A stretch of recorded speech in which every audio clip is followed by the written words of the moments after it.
Welcome to the deep dive. Today we're taking a look at a life that in so many ways really did build the blueprint for modern media. It absolutely did.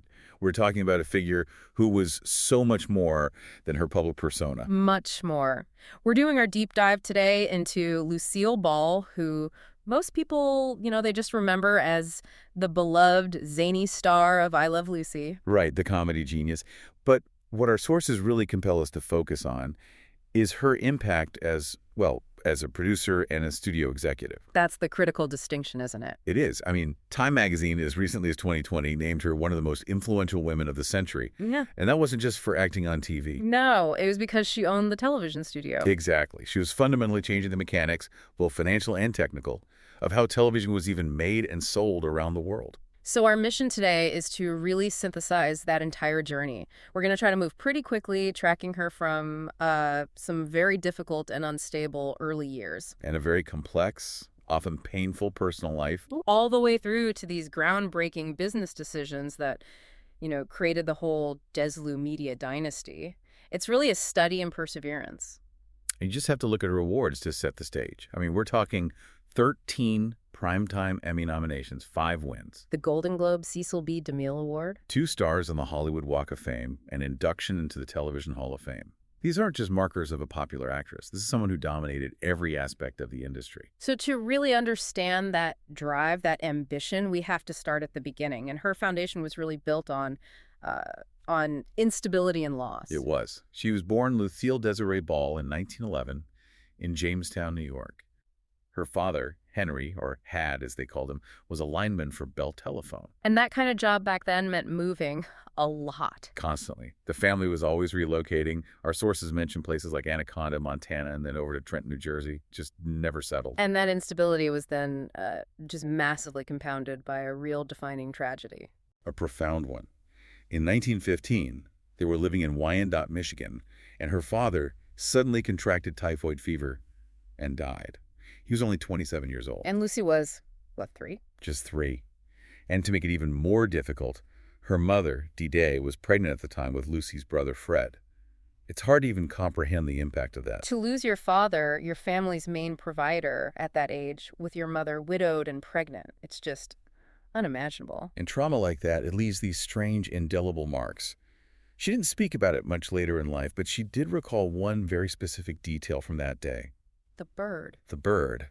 A bird somehow got trapped inside the house on the day her father died, and she connected that chaotic, frightening event with the loss of her father. And that's cited as the source of her lifelong ornithophobia, her intense fear of birds. It's a classic psychological link, Yeah. a specific, jarring memory from childhood trauma. After that, her mother had to move back to Celeron, New York, and Lucy and her brother were raised mostly by their maternal grandparents. But that stability didn't last either. Her environment changed again when her mother remarried a man named Edward Peterson. Right. And suddenly, Lucy is under the influence of her step-grandparents, who were, well, they were described as puritanical Swedish immigrants. And our sources say this period lasted for 7 or 8 very difficult years. And it was characterized by some really severe restrictions. Especially around vanity. It's almost unbelievable. But they banished all mirrors from the home, except for one, a single mirror over the bathroom sink. And there's that famous story, right, where she was caught admiring herself in it. Yes, and she was severely, severely chastised for it.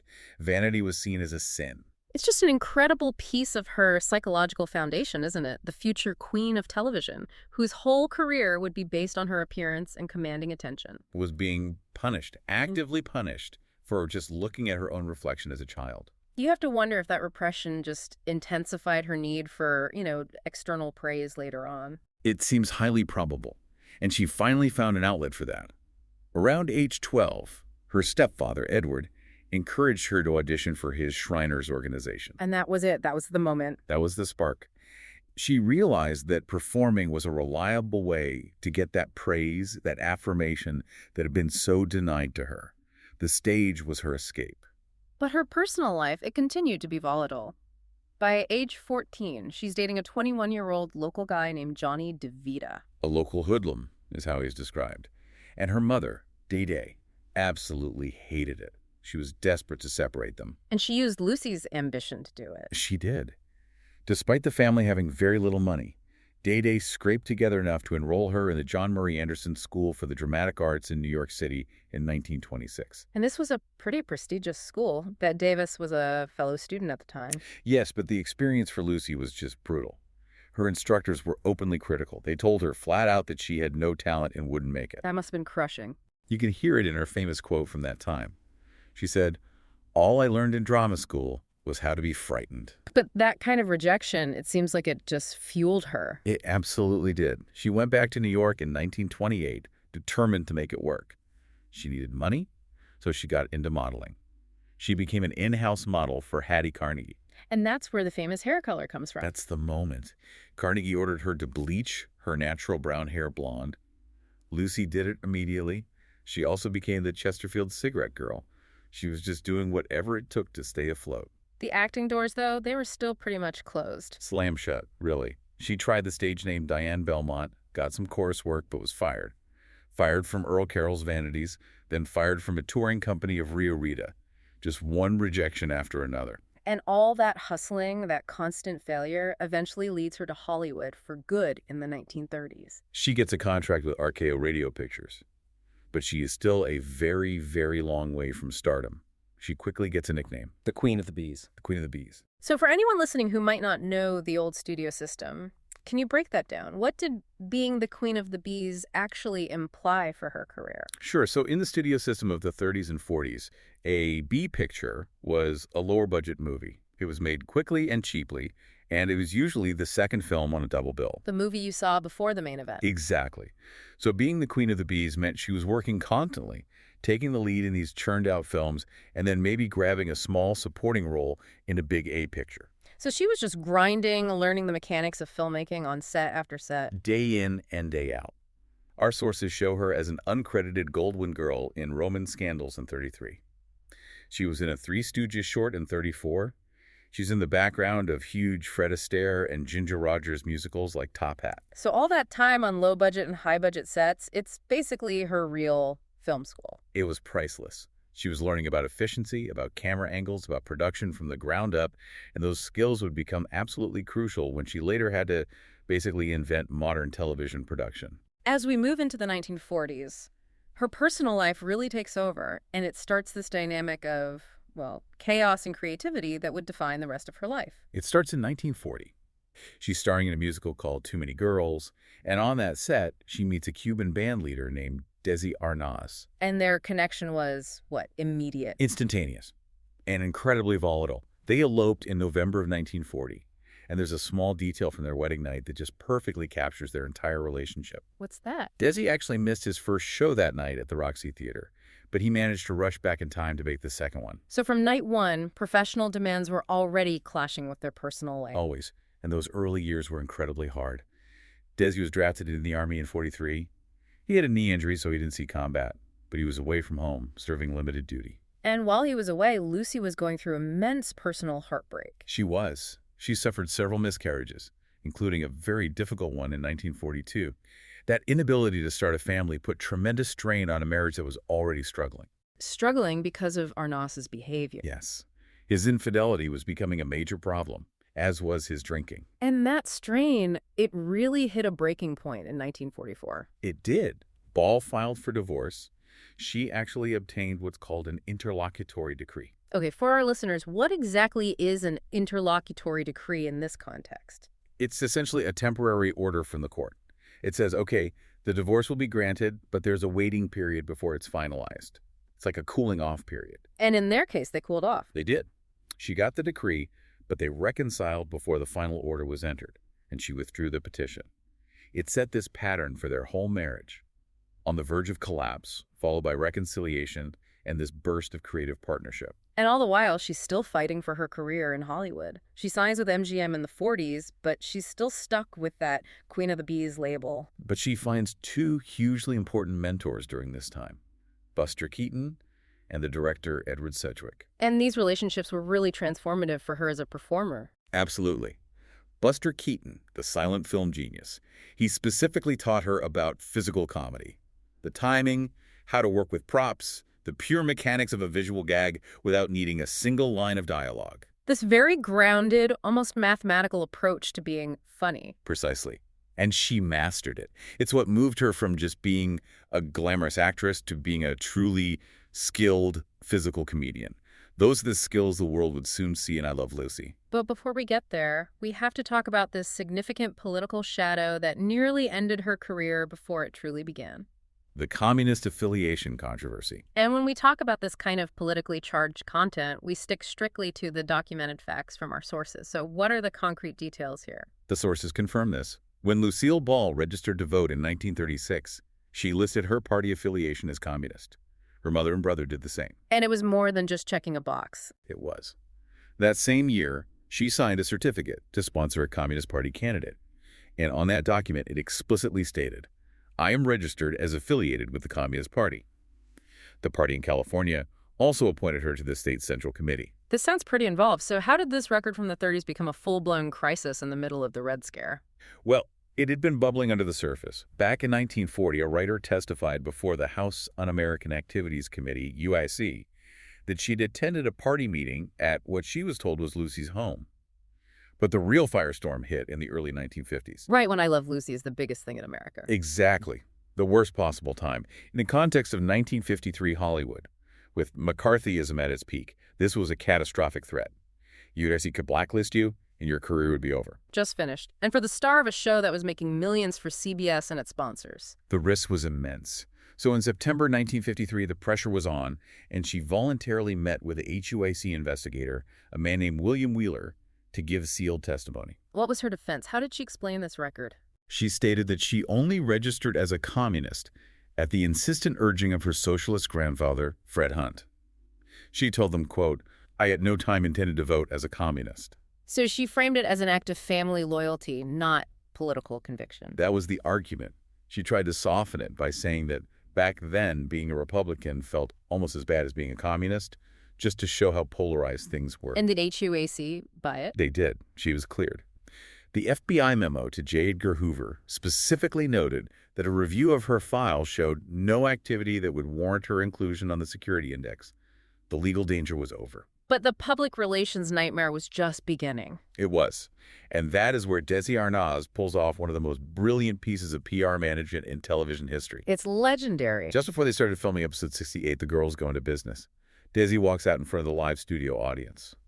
He addresses the whole controversy head on. No hiding. No. He stands there with all his charm and authority and delivers the line that saved everything. He said, "The only thing red about Lucy is her hair, and even that is not legitimate." And the audience erupted. They did. In one sentence, he turned a career-ending political threat into a harmless joke about hair dye. It gave the public the closure they needed and protected the show completely. So with that crisis behind them, they could finally focus on building their empire. And the whole journey to I Love Lucy really started with her CBS radio show. Right, My Favorite Husband. It was a huge hit, and CBS wanted to adapt it for this new medium, television. But Lucy had one non-negotiable demand. She wanted Desi to play her husband. And the CBS executives, they were absolutely against it. Their prejudice was, well, it was pretty stark. They just did not believe the American public would accept an Anglo-American redhead married to a Cuban. They thought it would be unbelievable, or just unappealing. Both, which is just incredible to think about now, considering they became one of the most famous couples in history. Yeah. But they had to literally prove they were marketable. And how did they do that? They took their act on the road. They financed their own vaudeville tour, with Lucy as the zany wife trying to get into Desi's band. It was a sensation. It showed the chemistry was real and that the comedy dynamic worked. It did. The tour was such a hit, it forced CBS's hand. They got the green light. But that was only the first battle. The next was about where to film it. Lucy and Desi refused to move to New York. Right. They wanted to stay in Los Angeles. And in 1951, that was a massive technical and financial problem. Why was that such a hurdle back then? Because early television was basically broadcast live theater, and New York was the hub. If you filmed a show in L.A. at 8 p.m., it would air at 11 p.m. on the East Coast, which was way too late for primetime advertisers. So the solution at the time was something called a kinescope. Yes, and kinescopes were notoriously bad. It was basically a film camera pointed at a TV monitor to record the live broadcast. The quality was terrible, murky, distorted. And the main ad market on the East Coast wasn't going to accept that. No way. The sponsor, Philip Morris, said it was unacceptable. So they had a choice. Move to New York or broadcast a terrible-looking product. And this is the moment. This is where Desi Arnaz proposes the deal that changes everything. It was pure genius, born from necessity. Yeah. He said their company, Desilu Productions, would take a pay cut. They would cover the extra costs to shoot every single episode on high-quality 35mm film stock. The same film they used for Hollywood movies. Exactly. That Yeah. solved the quality problem. They could film a pristine image and ship it to New York for broadcast. But here was the crucial part of the deal. The trade-off. The trade-off. In exchange for financing the filming, Desi stipulated that Desilu Productions would retain all ownership rights to the episodes after their first broadcast. And the network. They just agreed to that. They must have known how valuable those rights could be. They literally laughed at him. The idea of reruns or syndication didn't exist in their minds. They were still thinking like radio executives, where a show airs once and it's gone. So they thought they were getting a great deal, saving money on filming and giving away something worthless. They thought the film reels were useless relics. Yeah. But Arnaz, his foresight was incredible. He knew that one day there would be hundreds of TV stations all needing content to fill their airtime. He basically invented the syndication model. He did, and the payoff was astronomical. By 1957, CBS realized their mistake and had to buy the rights back from Desilu. They paid $1 million. Which today is worth, what, over $11 million? That's right. And what did Desilu do with that money? They bought the studio where she used to be the Queen of the Bees. They bought the old RKO studios and turned it into Desilu Studios. They now owned the physical means of production, all financed by the show they had to fight to get on the air. And beyond the finances, they were also revolutionizing how sitcoms were actually shot. A total revolution. They pioneered the 3-camera setup, filming before a live audience to get genuine laughter and perfect comedic timing. And they used adjacent sets, right, so they could move quickly from the living room to the kitchen. Yes. It created a much more fluid and dynamic show. Those methods, multicam, live audience, filming on 35mm, are still the standard for sitcoms today. And while all this is happening, their personal life is still playing out in public, especially when Lucy became pregnant again. Yes, this was after their first child, Lucy, was born in 1951. When she was pregnant with Desi Jr. in 1953, the show was at its absolute peak. And the network censors, they went into overdrive. Completely. They insisted you could not show a visibly pregnant woman on television. And even worse, the word pregnant itself was forbidden. It was considered too vulgar for American audiences. That seems so absurd now. How did they get around that? It took a massive negotiation. They actually had to get approval from religious figures, priests, rabbis, to make sure the storyline was handled in a way that was considered morally acceptable. And the network finally agreed, but with that one condition about the word. Right. They had to use the word expecting instead. Which led to one of Desi's most famous recurring gags on the show. It did. He would deliberately mispronounce it as spectin, which always got a huge laugh, sort of poking fun at the censorship. And the episode title was Lucy is enceinte, using the French word for pregnant. And the timing of the real birth and the on-air birth is one of those legendary moments in TV history. It's an incredible piece of coordination. Lucy's C-section was scheduled for January 19, 1953, and that was the very same night the birth episode aired. So while 44 million people were watching Lucy Ricardo have little Ricky, Lucille Ball was in a hospital in Los Angeles delivering Desi Jr. The real-life birth then made the cover of the very first issue of TV Guide. It was this perfect fusion of reality and fiction. the show, in its various forms, ran until 1960, but its end basically coincided with the final breakdown of their marriage. The professional success just couldn't paper over the private problems anymore. The infidelity, the alcoholism, it all just became too much. And she filed for divorce on March 3, 1960. The day after they filmed the final Lucy Desi comedy hour. Her official claim was that married life with him had become a nightmare. They finalized the divorce a couple of months later, but what's really remarkable, and what all the sources stress, is that they remained friends. A deep, respectful friendship, right up until Desi's death in 1986. But the divorce did change her public persona. In all of her later TV shows, she was always cast as an unmarried woman, usually a widow. Which brings us to the 1960s, and this is where Lucille Ball makes her most radical transformation. Not as a performer, but as a corporate titan. It's the most important part of her legacy in many ways. In 1962, she buys out Desi's share of Desilu Productions. And with that one move, Lucille Ball becomes the first woman to run a major television studio. it just completely reframes her entire story. She wasn't just in charge of the Lucy reruns. She was running a massive production house, approving new projects, negotiating deals. And the diversity of what she produced is what's so stunning. She had an amazing eye for material that was completely outside her own genre. Under her, Desilu produced massive hits. Hits like Mission Impossible. And, maybe most importantly, Star Trek. We really do owe the original Star Trek to Lucy's business sense. Let's drill down on that. That show was a huge risk at the time, wasn't it? An enormous risk. It was incredibly expensive to produce for 1960s television, with all the sets and special effects. And when the first pilot was rejected by the network for being too cerebral, NBC did something almost unheard of. they ordered a second pilot. But that was only because Lucy herself championed it. Her own board members were nervous about the cost. She reportedly had to personally overrule them. So why did she do it? Why did she, the queen of comedy, bet the farm on this expensive science fiction show? I think her instinct was that genre shows, while expensive upfront, could have a huge long-term value in international sales and syndication. She understood the value of a library better than anyone. She was applying the lessons she learned from I Love Lucy. Exactly. Yeah. She stood by Gene Roddenberry's vision, exerted her executive authority, and made sure Star Trek got on the air. And she ran Desilu for 5 years before making her exit. She sold her shares to Gulf Plus Western in 1967 for $17 million. Which is about $160 million in today's money. It solidified her status, not just as a star, but as a major entrepreneur who built, ran, and then sold a corporation at its peak value. And while this was all happening, her personal life found stability again. She married Gary Morton in 1961. A Borscht Belt comic, 13 years younger than her. And the famous story is that he had never seen a single episode of I Love Lucy. So he loved her, not the icon. That's the idea. And just like with Desi, she brought him into her professional world. She taught him the TV business, and he became a producer on her later shows. And she spent the next decade doing what she did best, sitcoms. The Lucy Show ran from 62 to 68. That reunited her with Vivian Vance for a few seasons, which people loved.